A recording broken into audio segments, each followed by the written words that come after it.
Hey everyone, Jessica Edwards in Wilmington, North Carolina. I want to talk briefly about buyers purchasing a property and not getting a mortgage but paying cash or using cash from an investment that they have, whether it's mutual fund, stocks, whatever. If they're cashing something out, some sort of investment, that ultimately leads to a cash purchase. I've seen it happen more than once where the buyers don't do their sort of due diligence on the front end to make sure that they know exactly what it's going to entail to have access to that money and the length of time in the process that it's going to take through the bank or the financial institution. Sometimes it's not an easy process to cash out some sort of investment or whatever, even if you know that the funds are available to you at any time that you want them.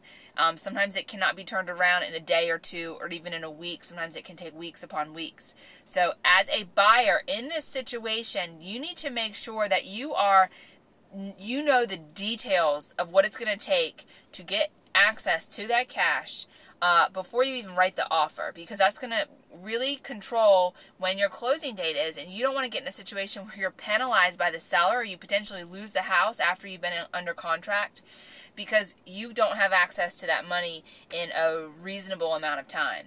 As a buyer's agent, this is something you should be checking on as well. If your folks or your buyers are paying cash, do you have proof of funds? Is it really cash sitting there, or is it something where they're cashing something out or taking it from some sort of investment? Because you really need to do that on the front end rather than wait till halfway through the process of being under contract and then find out it's going to take 6 weeks when you're supposed to close in 2. So anyways, something to think about if you are purchasing a house. If you're a seller, something to maybe check into or look into a little bit more in detail. If you have any questions or comments or you disagree, please feel free to email me at jessicaedwards@seacoastrealty.com, and of course you can check us out at www.thecarolinasfinest.com. Thanks so much for listening. Have a wonderful day.